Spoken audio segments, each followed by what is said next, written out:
guys, my name is Neel and welcome to Neel Workshop Zone.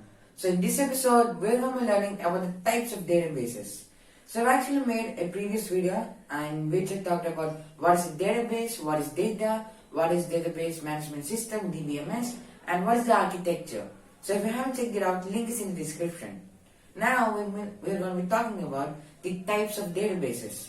So there are nearly 12 types of databases. So in this episode, we're going to be talking about 6 of them, and in the next episode, we're going to be talking about the rest of the 6.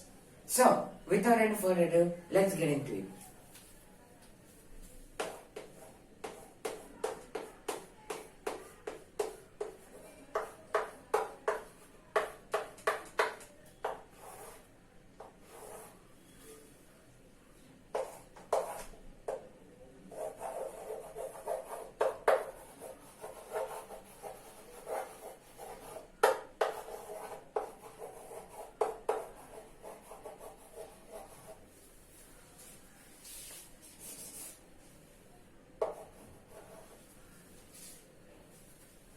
Okay, so the first type of database is centralized database. So centralized database means one database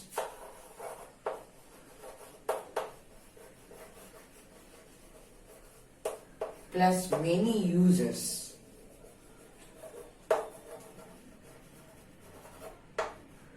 So for example, imagine you want to play an online game on a computer. So you just normally log on to log on to Google and type free online games. There are some small websites that pop up, and when you click on them, there are like 1 to 2 games on them, and the games are that high quality. So yeah, that is centralized database. So that website has less users. Like they don't have regular users. They have like 1,000 to 2,000 per day. And the database, they don't need that many databases because they don't have that many games. They have only like 1 or 2 games. So you don't need that many databases. You need only one database, but there's still many users. So this is called centralized database. For example, small websites.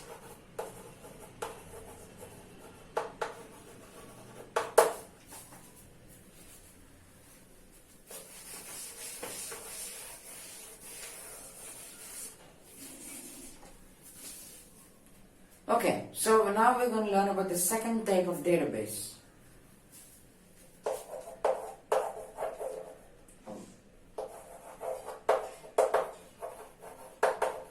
Also, sorry about my handwriting. I said this in like a lot of videos, but if you're the first time here, you just found this channel. Sorry about my handwriting, and also maybe subscribe. So now we're going to be talking about distributed database. So distributed database means many databases and many users at the same time. And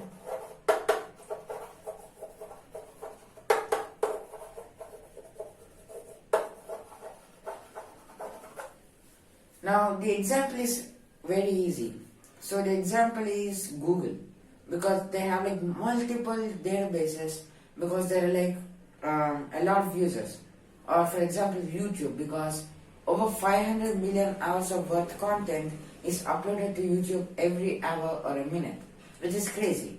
So they need a lot of databases to store all the data. So that's the reason they have many databases and also have many users. So distributed database means many databases and many users. An example, YouTube or Google.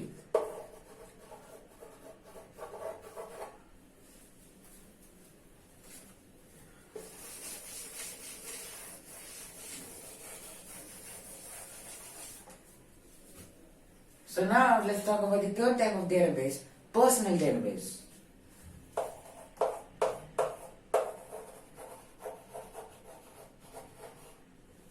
So personal database is, as its name suggests, there is only one user, which is you, and only one database.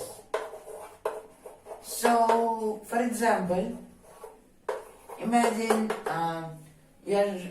imagine there's a huge flood coming, which I shouldn't say because 2020. But imagine that there's a flood coming and you need to buy groceries.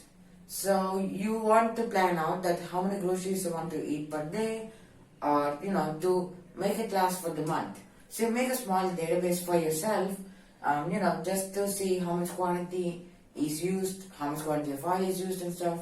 And for that, it's called personal database. So only you are seeing it, and there's only one database. So that is personal database. For example, this is a simple database.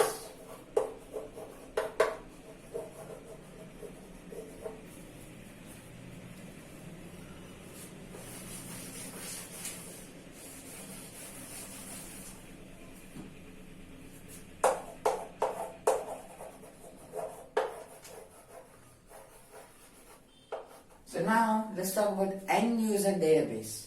So end user database is basically an application. For example, imagine you're working in Geo company, at the Geo company, and so imagine you're a manager at that company and you're trying to solve problems of the tech problems, and you have an app which tells you what are the problems, and every once in a while a notification pops up and says this is the problem, please solve it. So you keep solving it. So you are getting access to a database, but you still don't know what is in the database. So only the user knows up till a little bit of the database, and they still do have access to the database, but they don't get to know the whole database.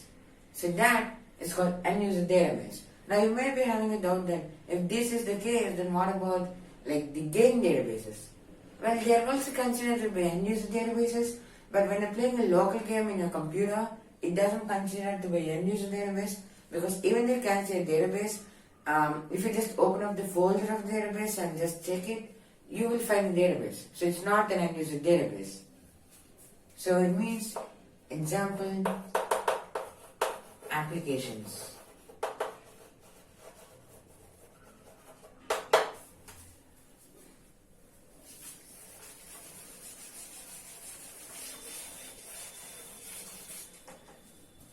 So now let's talk about a database which is a little frustrating for some people. Not in a way you expect them. Commercial database. So if you don't understand what a commercial database is, users pay for the database.